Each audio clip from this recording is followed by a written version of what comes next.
name in the chat and the track that you're with. And then also, if you've got any questions, throw them in the chat as well. And we have people here. I know at least Dakota and Chris are here to monitor that chat for us, so they can answer your questions. Or if we feel like it's something that, you know, should be addressed to the group, they'll let me know that as well. Before I jump in and get started, though, Callie, I know that you had a variety of topics that you wanted to cover. So I'll just kind of give you the floor to start. Do you want to do this at the end as a question and answer, or do you want to start with this? The email that you sent me about a couple of things that we cover. Yeah. I mean, we can just start out with you talking about the things you want to talk about. That's fine. Yep. Let's see. I had asked you, did you get a chance to get any of that ready for anything? I'd kind of asked you email to have so we can see like how they know that I have it sanctioned, things like that. Right. Have you sanctioned any events yet? I have not. Okay. So then I'm just going to go to my demo profile to be able to show what it looks like when an event is sanctioned in season management. You can do that in season management pretty easily. When you go to your events and you look at any individual event, for me, it will show all the classes as it normally would, right? I've got one class added to the event. Under sanction, it shows NA. Class does not have an associated sanction. If you have used the correct sanction classes, Callie will get a notification on her end that you're requesting that class at that event to be sanctioned. And when she approves that, this NA will actually turn into a different icon specific to WISSOTA. If you've got other sanctioned classes like USRA or whatever else, it'll do the same thing. But this is the visual indicator that you'll be able to use and see to show that an event has been sanctioned in my race pass. Mine says NA. When yours is sanctioned by WISSOTA, it'll say WISSOTA there. It will say WISSOTA, and it will be outlined in green. So you can see. If you, a day or so wouldn't hurt. If you go in there, if you have a race on Friday, go in there on Wednesday, whatever, make absolutely sure that those are sanctioned. If you don't tell me that you've changed your schedule, sometimes promoters come to you and say, you know what? I forgot to tell you when we did the schedule, but we're adding mod 4s tonight. If you just add that in there and don't tell me, I am going through 160 sets of points every week. It's very possible I didn't see that. So if you go in there and you see that something isn't highlighted in green, it means I don't have it sanctioned. If I don't have it sanctioned and you run it, the system will not tell you if your drivers are licensed. And also, because of the contract, your track gets a $50 fine because you ran a race that was not, the class was not sanctioned. So after you put your, I will let you guys know when I have all of the schedules sanctioned. You guys can then go and see if anything looks funny. But if you add anything, I got to know. So there's that one. And this is an example from 2024 in Watertown. You can see the difference in the sanction, I guess, indicator here. Yep. And I'm just going over a few of these things that maybe we didn't hit, or it's just a review. I wanted to make sure you guys knew what was going on for that. And because you guys are the ones using MRP, I want you guys to know what the contract requirements are for a special. If you're having a special, it is mandatory that you advertise how you're lining up the feature. So when you put together your night and you have the description right where Austin's showing you, in there at the bottom, wherever you want to do it, tell everybody passing points, lining up the top 18, Draw, redraw, add a special only. You can do something a little different than our regular redraw. If you're doing a hot dog eating contest, if you're doing anything different to be able to line up your features, you put it here. And you also probably should put it on your Facebook page. That is required so that any new drivers that think that they want to come to your event know exactly what they're going to do when they get there. It used to be that they had like a mid-season championship and they lined up by points. Well, if you're a new driver and you know you're going to start in the back, and if you're lining up by points for some reason, not many people do that anymore, but if you do, you got to let people know what's going on. You don't want somebody driving 150 miles to get there to start in the back when you knew that was going to happen. So in that description, make absolutely sure you're putting on a special, you're putting in how they're going to get to the feature. Okay. Draw. When you're doing draw, I just want to let you guys know that I recommend, from what I've done, a lot of times you'll get a driver saying, oh, the system's cheating, I always draw terrible, things like that. When you draw, I recommend that you do the number and then the driver. If you're, any chance you can show them how that works, Austin? Yeah. So this is what she's talking about. It's this option here, auto draw before driver selection. That way, when you go to the entries, it'll have you generate a pill first. So whoever this driver is going to be is going to have a good pill number, right? So it'll give them the 6, and then you go and find the driver, and it'll assign the 6 to them. So we're getting the pill draw done, and then finding the driver is kind of what she's talking about there. Yep. And that lets the driver know that you're not picking him. And then just because you picked him, then it's going to give him a bad number. Just something to think about. Also, in the race management portion, we went over pulling points the other night. I don't think I explained that very well, and I want to do that now. In that, when you have a DQ, if you have a DQ for light at the scale, that's a little one. That's just a night. If you have a DQ for an illegal carburetor, if you have a DQ for something big, you don't do anything to this. You write your DQ in here and leave it. The only time you mark that to pull their points like we did the other night, yes, and then show me why. No matter what, show me why there's a race, why they got DQ'd. If it's a small DQ, your tech man will take care of it. If it's a big disqualification for an illegal carburetor, things like that, tell me what it is. But your tech man will take care of the paperwork. You don't have to do anything for that. He should be ready to take care of the paperwork. You just, right here, you're just telling me what's going on. But then if it's conduct, in the book, conduct is no points, no pay for the night. Down here in the race notes, you have DQ, Austin Lloyd, number 23, DQ for conduct. Way to go.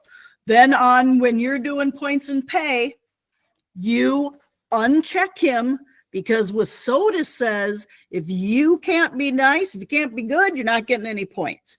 That is the only time you touch that. You want to show them that again? Yeah, where that is, that points and pay, where you can uncheck the. So you can, you're talking when you calculate points, right? Yep. When you recalculate or calculate points, that's where you can remove points or pay for each driver. Yep. And the only time you touch this is if it's for conduct. Anything else, you don't got to worry about it. But for conduct, it is required. No points, no pay for the event. In another DQ situation, say it's light at the scale, things like that, you're only taking their feature points. They'll still keep their heat points. They weren't illegal in the heat. So they'll keep those. So I just wanted to make sure that we were talking about the same thing there. One thing I want to just talk about quickly is at the annual meeting, the promoters voted and passed the different type of restarts this year. The restarts, there is a Delaware that we're all aware of. There is a modified Delaware.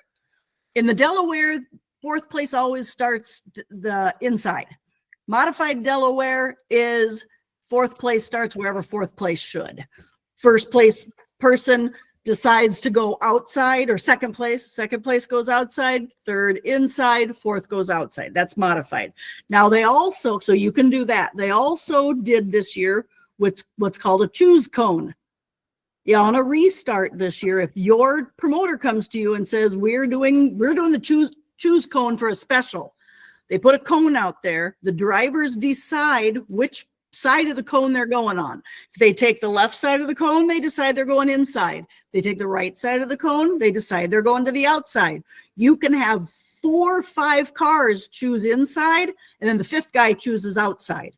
So you guys got to keep track of that for lineup and reline if you guys are using that. I just wanted to say that so that you guys use an MRP, and a lot of you are also scorers. You're not freaked out by that. Do a little research on that. Find out if your promoter is going to use anything like that, and you'll be set. It's not hard. It's just different.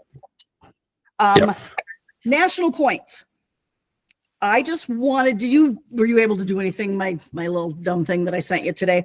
National points is draw redraw only. No more point average.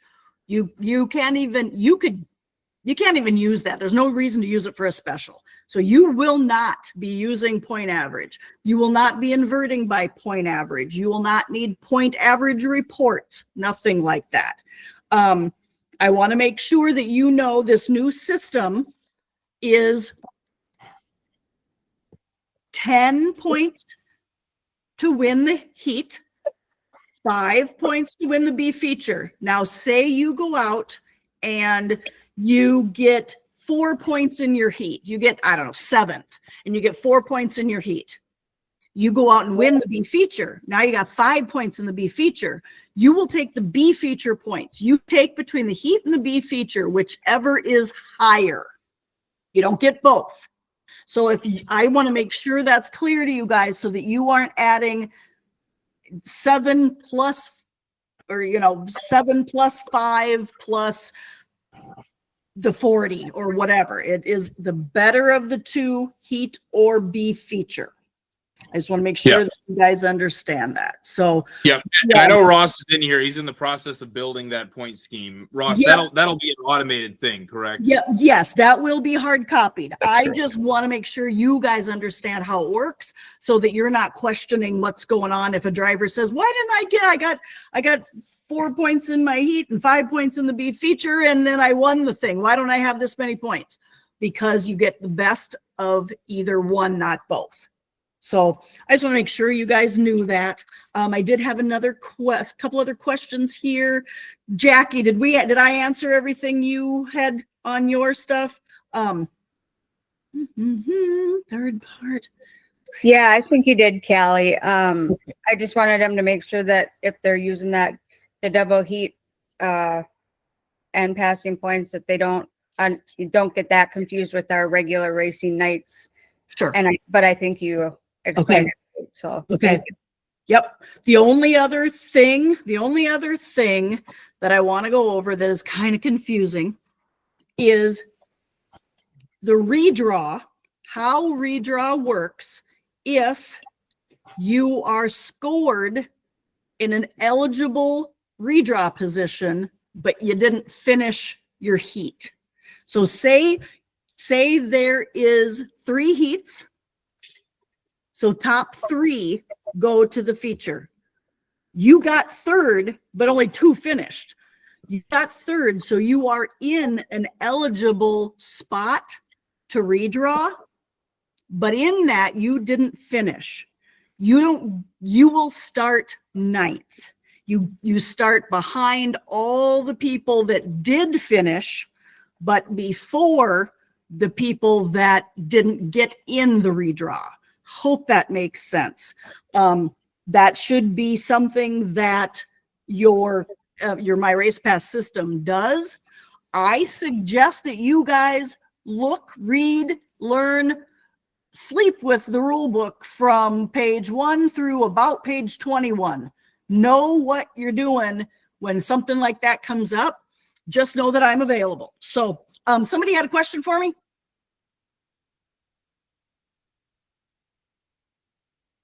Who was it? I think it was Big Sam. Sky. If you've got a Yeah. question, go ahead and Sam. shout it out.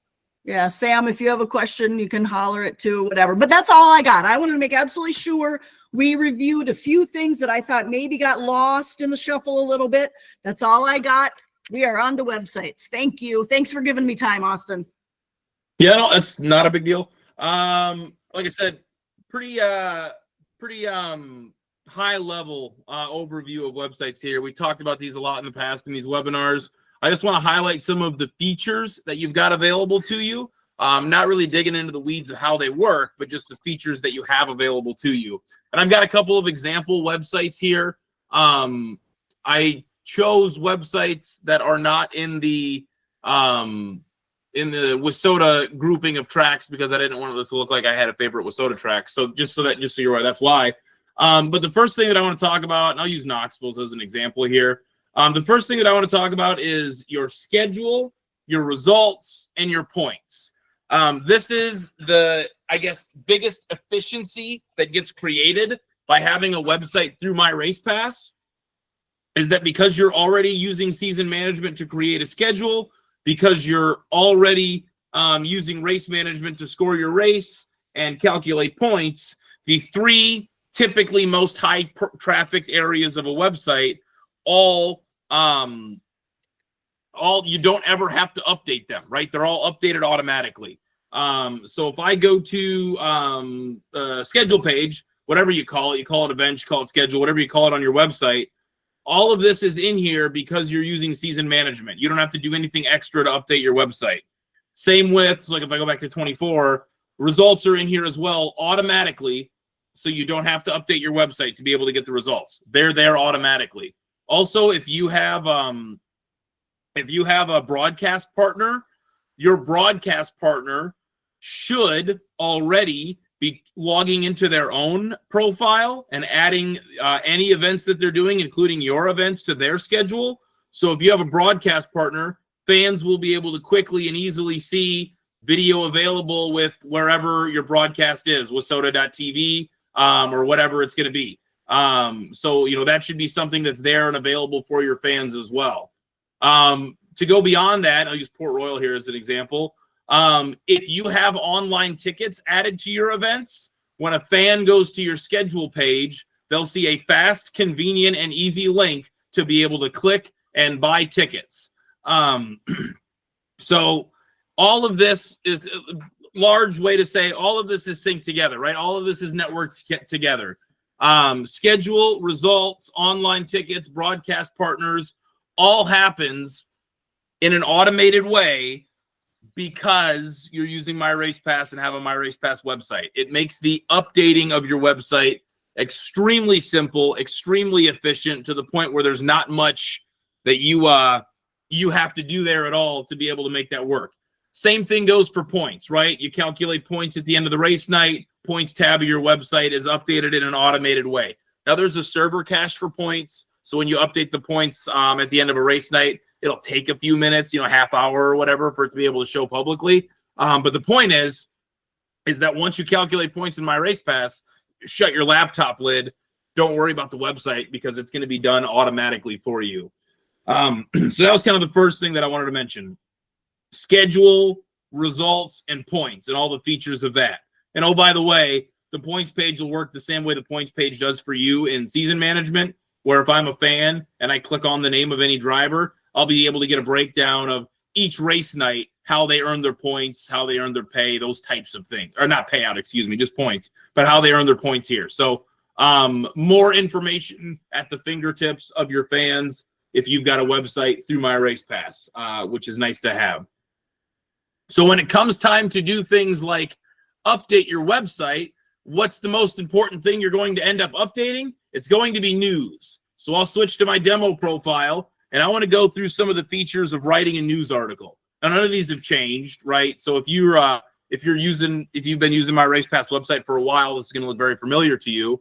But when I go to the news tab, you see that I've got a pop-up window here first. The first thing I see.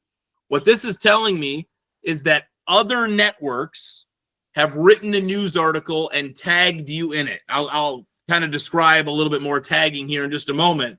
But whether it be a driver or a series or whatever, someone else has published a news article to their website or their app or their public profile, and they've tagged you and your racetrack in it. So now you have the option to either A, add those news articles to your website so everybody can see them when they go to your news tab, or dismiss them so they're not on your website and you don't get this pop-up again. If I just close this window and don't take any action, what's going to happen is the next time I come to news, I still have to take action on these. So it shows you really an example of, if you write a news article and you tag driver finishers and you tag series that's there and you tag whatever, that your news article is going to end up being published in multiple places on multiple networks, which, I mean, only helps everyone involved, right? So once you get past that point, we come down to actually creating your own news article. Josh, go ahead. Sorry. Well, hi, everybody. Also, I just want to mention, first of all, I want to say that this has been a long time since I've been on the WISSOTA webinar, so this is really cool to be a part of it. And you guys are this is awesome to see the attendance. Thank you for joining, and Austin, you're doing a great job. But the biggest thing I want to take and talk about the news thing is just remember, you don't have to have a website through us to take advantage of the news. So there's a lot of people in the MyRacePass app. There's a lot of people on myracepass.com. So, I mean, even if you don't feel like you need a website through us to add news, that's available for you. So if you add a news article, you can, it'll go to your profile. So it'll show up on your profile on the app when your race fans are sitting in the stands. It'll show up on a profile on myracepass.com. But the biggest thing here, and I know Austin's probably getting to this, but I'm gonna say it anyways, is one thing you want to do is you want to encourage your race fans and your drivers to favorite your profile in the MyRacePass app. And that's when you search for the track in MyRacePass on the app, there's a little star, and you click the star. And I think if you go to myracepass.com/toolbox, there might be some information on there on how to do that. If you could pull that up, Austin, on your screen, that'd be great. myracepass.com/toolbox, there's a lot of information on there. But basically, when you have a fan favorite your profile, that automatically signs them up for push notifications. So with the news articles, when you add a news article, as soon as you hit submit, I think you got 3 minutes to fix it if you made a mistake or something like that. But at 3 to 5 minutes, it'll send a push notification to all of your people that have favorited your profile. So we have some tracks that do that on a race night situation to kind of keep fans and drivers up to speed throughout the evening. Austin, if you can go to where the notification section is, or where you can see how many fans have favorited your profile on the dashboard. Oh, yep. So this is kind of a cool tool where you can kind of see, I think it's the megaphone on the left too. So here, like, your favorite track's got 31 favorites. Is probably just our team, but there's a megaphone there on the left on your dashboard where you can look and you can see how many recipients are getting your push notifications, how many people open it. Now, don't worry too much about the open and the open percent, because how many notifications do you actually open? You actually just read the notification, because on a news article, it'll send the headline, whatever that headline might be. Races start at 7 p.m., tickets now available, whatever the case may be. But think of your news as not just like your standard news. It don't have to be a full news article. It can just be something that you post that you want fans to know about it. Just know it's Ross, correct me if I'm wrong. I think Ross is still on here. I think it's 3 to 5 minutes from when you hit submit on a news article. Like when you submit it on your dashboard, it sends that push notification. Is that correct, Ross? Yes or no? Yep, you got it. Thumbs up on that. So that can be useful on race day situations too. So just something to keep in mind. I just wanted to mention that it's a very cool tool. Communication to the fans and drivers is key, and this is one way that My Race Pass is helpful for that. Yeah. So, like, as an example of that. No. So real quick, you do not need a subscription to have push notifications. You only need a fan does not need a subscription. They just need to have an account. So as long as they have created an account, they can log in. That way the app knows that that person favorited that profile. Because you can have the app as a guest account, or you can have the app as with an account, but no paid subscription. So that's any notification is available on the My Race Pass app as long as you have an account. Yep. So as an example of that, I searched for a racetrack, University Plains.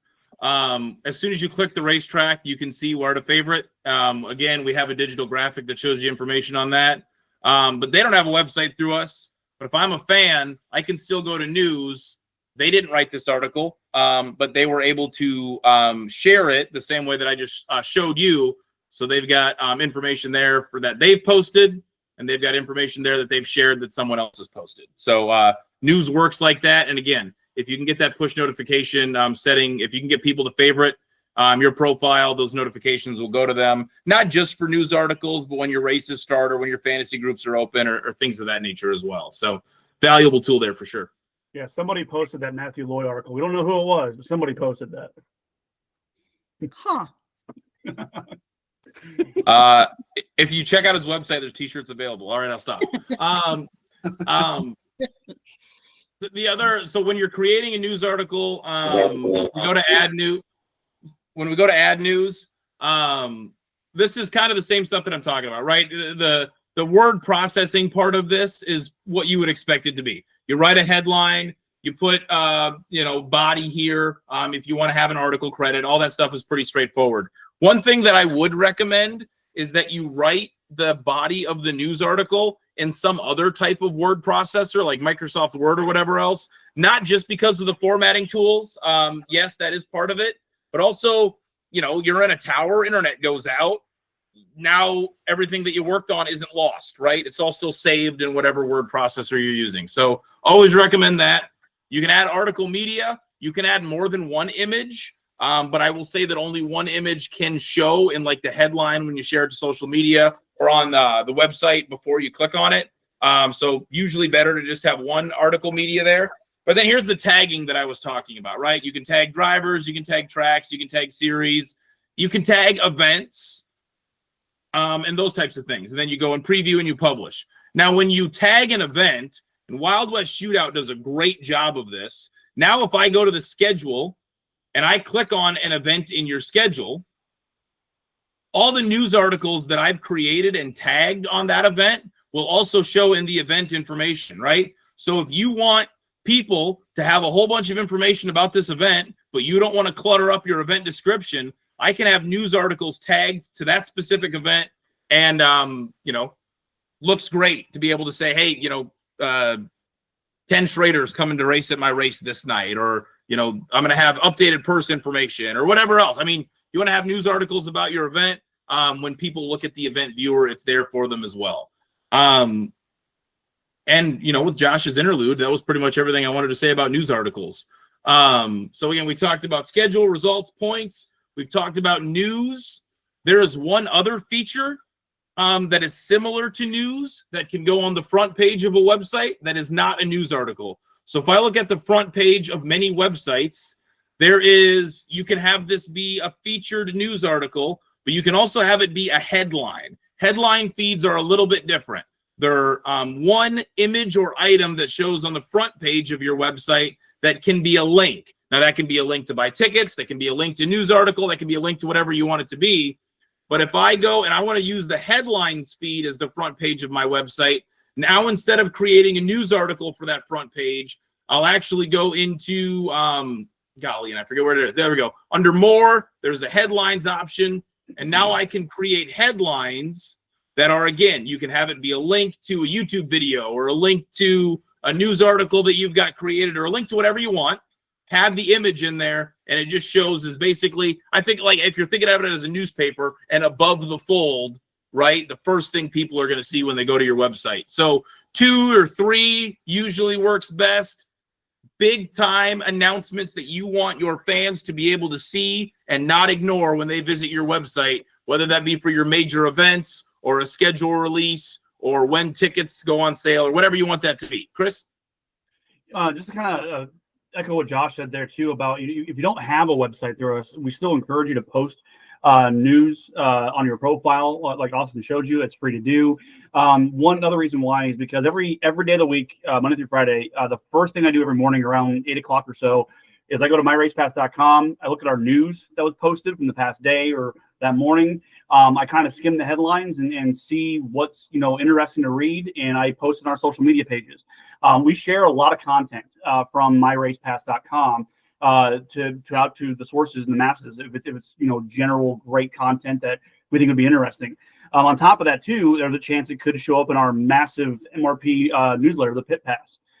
So if it's a great story, we kind of look at it and go, hey, this is worthy of the Pit Pass, and we kind of get it in there too. So we have no problem sharing content out to help you guys get the reach you need for your social media on that. And Josh? Glad you mentioned the Pit Pass. I want to say a few words there. I'm going to put an email address in here.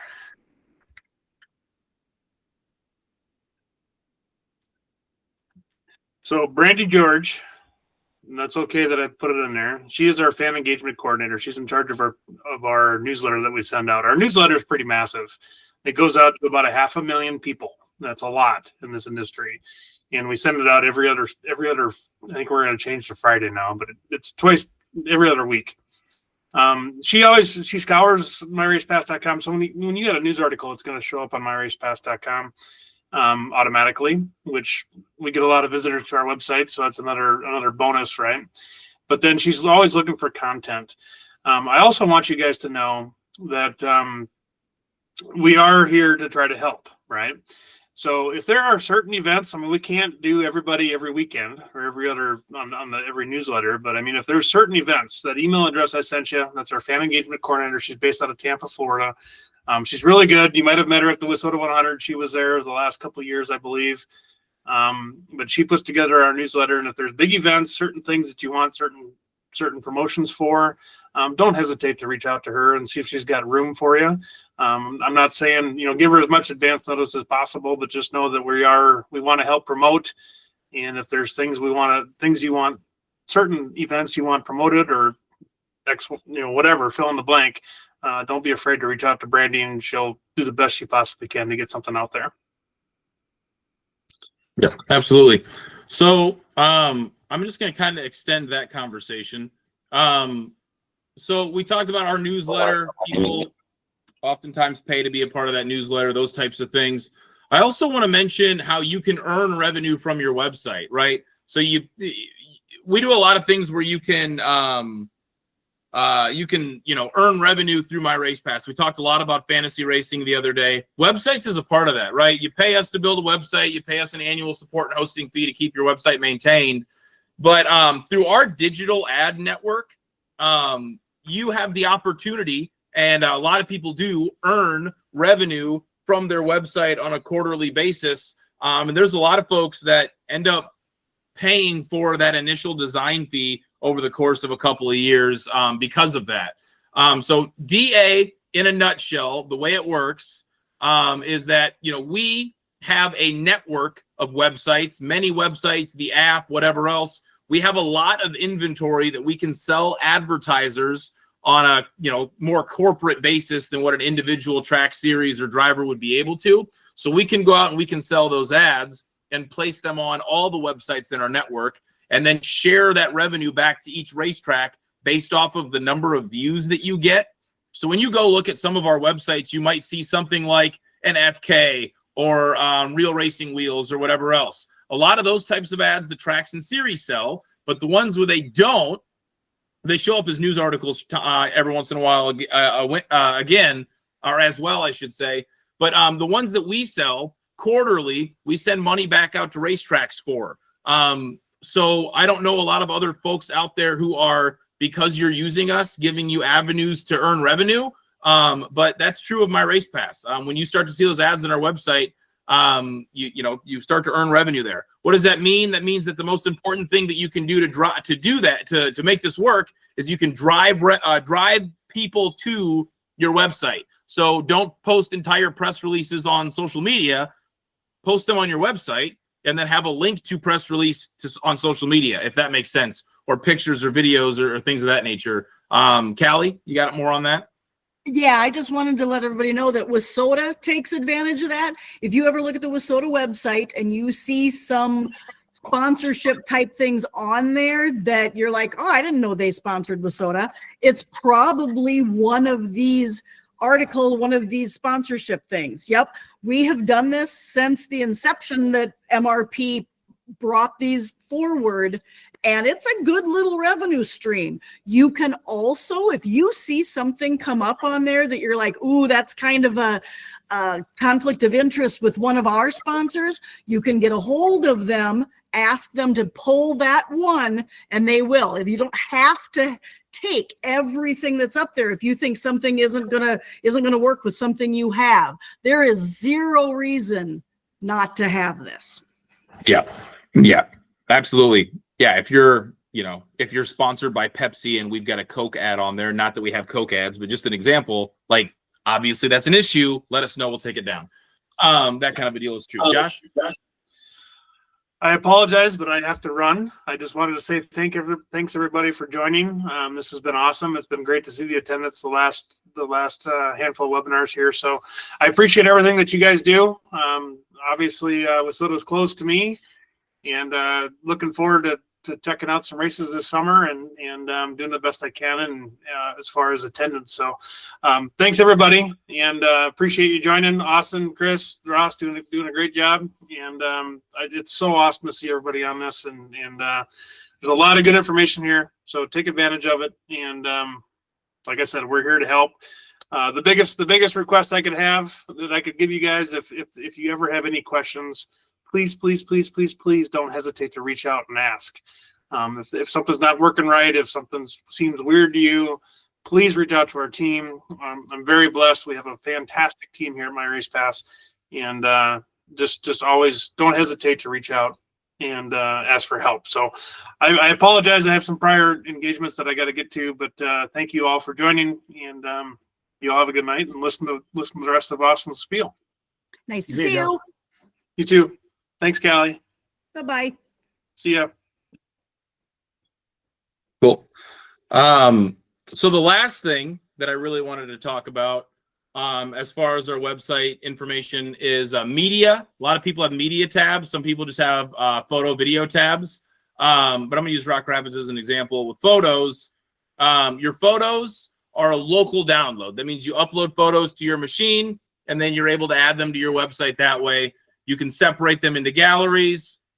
Photos are another great way to drive traffic to your website, right? So separate them into galleries, whether that be divided out by years like this, or however you want that to work, right? You can have that be whatever you want it to be. Videos, though, are slightly different. And when we go to the actual interface of adding these, I'll kind of show you what I mean. When you go to the videos tab, all this is identical to the photos tab. Everything here is the same, right? You can add new galleries. You can click into a gallery. You can, add photos this way, whatever else. But when you add videos, the only thing that's different when I go to add a new one is that instead of a local upload, like instead of, bringing photo from your hard drive on your machine here, it's an online link. It's a URL. So it's best when you're doing this to have a video uploaded to YouTube via a private link or a Vimeo page or something like that, and then copy that link here to be able to upload photos. So I don't, like I said, I'm not going to get into the weeds of how to do all this stuff. I just really want to mention that that's the biggest difference between adding a photo to your site and a video to your site. Photo is local download. Video is URL from the web. It's web-based. So that was the other biggest thing that I wanted to mention. And, really beyond that, the nice thing is that there's not much more to these websites, right? You get your headlines in there, you create news, your schedule results and points are already done for you. Talked a little bit about DA. I don't know much more that I want to add here. That's kind of what I had planned for tonight. So I promised a Q&A at the end of this. So once Chris is done with his thing, if anybody has any questions, I'll stick around for a few minutes here. Chris, what do you got? Yeah, just a couple of things with that, guys. If you don't have a website through us, we talked about adding news to it, but you can also add some other content to the info page. Austin, I just slapped you a link. I'm going to go and open that up here. This is a series, Wingless Sprint series, that doesn't have a website through us, but they use their profile. And the info page, you can still upload your rules to it. You can still have your history on there. They use this as their primary rules page to send drivers to. So you can still utilize quite a bit of this for good, source there, and make it useful on there. The second thing is up-to-date content is so important for any website. I preach this a lot when I go to trade shows. If you have a website that was built in 2020 and the latest article is 2021, that's just as bad as not having a website at all. It shows that potential marketing partners, it shows them that you just don't care about the website, you don't use it much, it's not there. So if you don't have time to update the website or have a web content manager, talk to your local high school, talk to your local community college, your local universities about just, hey, I got a way for you to have some sports marketing experience. I need a website guy to manage my content, and let them have free reign within reason. Don't let them do a bunch of stuff without you have approval, but just say, hey, if you got creative ideas, let's do it. So other thing is with these websites, it should be fun. It should be fun to do. You're bragging about your organization, what you guys did, and you're showcasing to the world why they need to be there at your place, and if they're not, they missed out. So have fun with it. Talk to your local community colleges about maybe $25 a month. You hire someone just to do some basic content stuff and get some experience as well too. Callie? I just want to say thanks. I want to get my question in before we go to questions and stuff. And tonight, my question is, when we first started and we were talking about the news articles, what were you guys told would be a great idea? What were you guys told to do to have your drivers and fans do on your profile? What should they do to be able to get everything that they can see on your profile? Hopefully I explained that right. Now we can go to questions and answers. Yep. Yeah, if anybody has anything, I've got 10, 15 minutes here that I can hang out and answer whatever questions you've got. John Kimmis did want to go through something. John, you want to pipe up?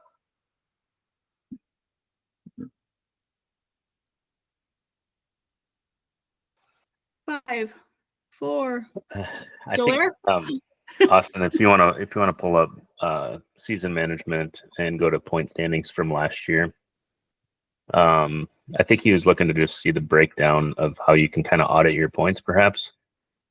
We kind of looked at this on the front side of the website, but this exists on the admin side as well, where you can click on a driver and you can see exactly how they got their points throughout the year.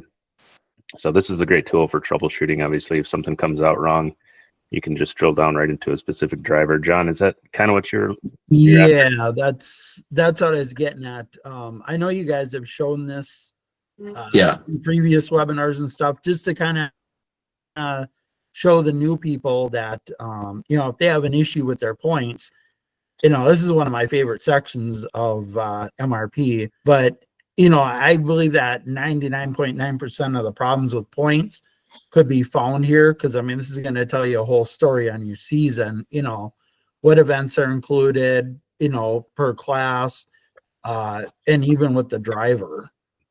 So, I would encourage any of the MRP people, if you have a problem with your points, consult this section prior to just calling Callie and saying, hey, my points are wrong. It would you may find out what the problem was yourself, or, at least you can call her and say, hey, I've looked at this, I've looked at that, still not figuring it out. Maybe there was a change in the results, you forgot to recalculate points or something like that. So, this is a great resource right here for people to investigate the point problems. Yeah.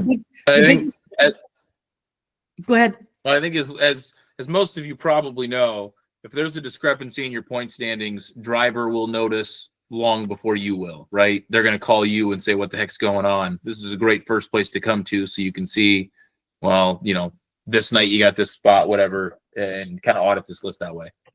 The biggest thing I see when somebody is having a points problem is in a class, if you do your points and pay and then find out something's wrong, people will go in and instead of recalculating their points and pay, they will do it again. So you'll get 2 sets of points for that night for that class. So always know that if you're going to fix after you do anything in your race management, in your system, if you change anything like, oh, whoops, I mixed up the 33s, let me go fix that. You have to recalculate your points and pay because that won't change unless you do that. Yeah, hit the recalculate button if you're changing something. Don't add a new group. Nope. Don't add an additional group. Recalculate the one that you've got. Use the big green button. Yep.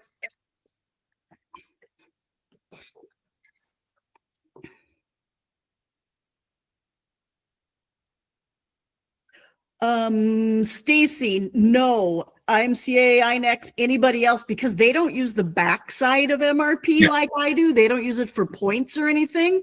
So they are not sanctioning your races. The tracks are the only ones using that. So no, they will not come up green.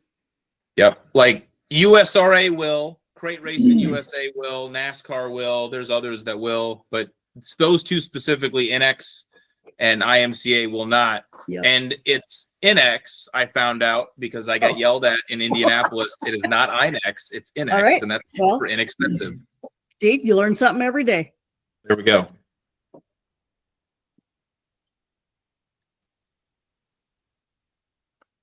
Anybody else got anything? Otherwise, get on to the Friday night party. Tanya, sponsor logos across the bottom. That's one thing I should have brought up here. And I don't know if Knoxville is a great example, but they've got it in a marketing partners page on their website. Your local track sponsors absolutely should show up on your website, like Rock Rapids does here. These are added. So you just send us the logo. If you want to have that be a link to the business's website, send us the link and we can add those to your website. Knoxville has it in a marketing partners page. So you can see all of those as well that way. And that way you can start to give your partner or give your marketing partners, your sponsors, real analytics data, and all that kind of stuff. Does that answer that question? I think it does.